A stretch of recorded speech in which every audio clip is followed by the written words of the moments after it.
প্রিয় দর্শক শ্রোতা, আসসালামু আলাইকুম। মানুষের সীমাহীন অক্ষমতা। আউযু বিল্লাহি মিনাশ শাইতানির রাজিম। বিসমিল্লাহির রহমানির রহিম। আমরা যখন আমাদের বিবেক বুদ্ধি ও পরীক্ষা নিরীক্ষায় শক্তি প্রয়োগ করি, তখন স্পষ্ট বুঝতে পারি বাঞ্ছিত সত্যের সন্ধান করা আমাদের শক্তির বাইরে। আজ পর্যন্ত এ পর্যায়ে যত মত আমরা ঠিক করেছি তা নিতান্ত আন্দাজ বা অনুমান মাত্র। আমাদের দৃষ্টি সীমাবদ্ধ। একটা বিশেষ আকার থেকে ক্ষুদ্রায়তন বিশিষ্ট জিনিসও আমরা এ চোখ দিয়ে দেখতে পাই না। এটা বিশেষ দূরত্বের বাইরে কিংবা অন্ধকারে ডুবে থাকা বা আড়ালে পড়ে থাকা জিনিস আমাদের চোখে আসে না। এ সত্য একান্ত বাস্তব ও অনস্বীকার্য। অনুরূপভাবে বিশ্বলোক সম্পর্কেও মানুষের চোখের পরিধি খুব সংকীর্ণ। দৃষ্টিসীমার বাইরে সে দৃষ্টি চর্মচোখের কিংবা যান্ত্রিক চোখের হোক, কি হচ্ছে বা কি আছে তা জানার কোনো সাধ্য আমাদের নেই। সামগ্রিক মহাশক্তি সম্পর্কে আমরা নিতান্ত অসম্পূর্ণ জ্ঞানের অধিকারী। জ্ঞান অর্জনের প্রাথমিক উপায় বা মাধ্যম আমাদের পঞ্চেন্দ্রিয়, কিন্তু প্রকৃত ও মহাসত্য ইন্দ্রিয়ানুভূত নয়, ইন্দ্রিয়ানিচয়ের আওতার মধ্যে নয়। এই পৃথিবী এখন পর্যন্ত লাভ করেছে, এই পৃথিবী যখন অস্তিত্ব লাভ করেছে, তার তুলনায় মানুষের জীবন তা অতীব সংক্ষিপ্ত এবং অত্যন্ত গুরুত্বহীন।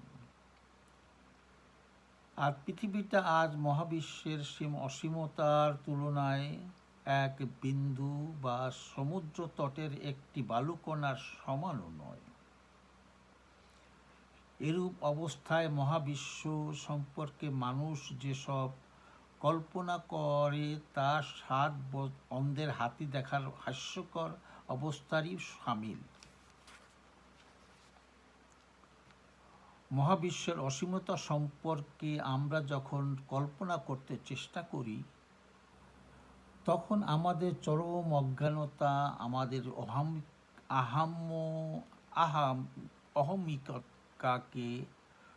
অহমিকাকে বিদ্রূপ করে। বস্তুত মহাবিশ্ব কতদূর বিস্তৃত তা কল্পনাতীত। বিজ্ঞানীরা নাকি বলেছেন সূর্যের ৮০,০০০ কোটি ৮০ খর্ব বছর বয়স। এই পৃথিবীর বয়স ২০০ কোটি বছর।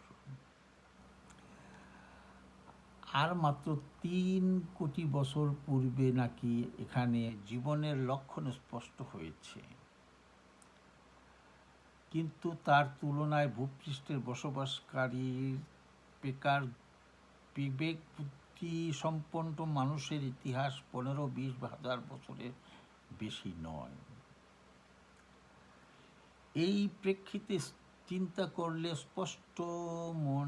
স্পষ্ট হয়ে ওঠে যে মানুষ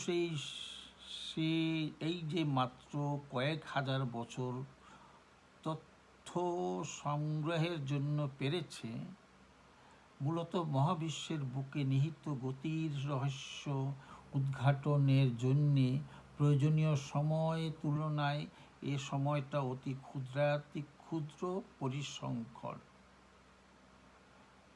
অত্যন্ত নগণ্য। এজন্য আমাদের বিবেক বুদ্ধিকে অত্যন্ত বিনয় সহকারে স্বীকার করতে হয় যে মহাবিশ্বের বিস্তৃতি, ব্যাপকতা ও বিশালতা সীমা পরিসীমাহীন।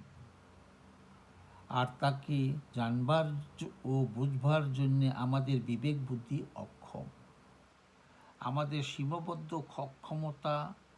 সীমাবদ্ধ ক্ষমতা যোগ্যতা দ্বারা কখনোই তাকে বোঝানো সম্ভবপর না, কখনো তাকে বোঝাতে পারবো না আমরা। এভাবে আমাদের জ্ঞান ও অধ্যয়ন পর্যবেক্ষণ আমাদের এমন এক স্থানে ছেড়ে দেয় যেখানে দাঁড়িয়ে আমরা দেখতে পাই আমাদের সামনে এমন কতগুলো প্রশ্ন প্রকট হয়ে রয়েছে যার আবার সন্ধান করা একান্তই অপরিহার্য। যে জবাব না পেলে মানব জীবন একেবারে অর্থহীন ও তাৎপর্যশূন্য হয়ে যায়। কিন্তু এই প্রশ্নগুলো নিয়ে আমরা যখন চিন্তা ভাবনা করি তখন আমরা সহজে টের পেয়ে যাই যে আমাদের ক্ষুদ্র ও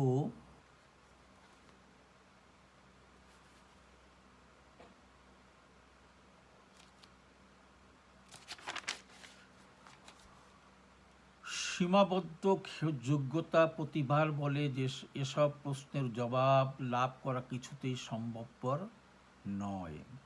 বিশ্বলোক অন্তর্নিহিত মহাসত্য অবলোকন করার নেই আমাদের চোখ বা সৃষ্টি বা দৃষ্টি নেই, তাকে সরাসরি অনুভব করার মতো শক্তি আমাদের মন ও মানুষের। আসলে ভালো থাকবেন, এ পর্যন্তই। আল্লাহ হাফেজ।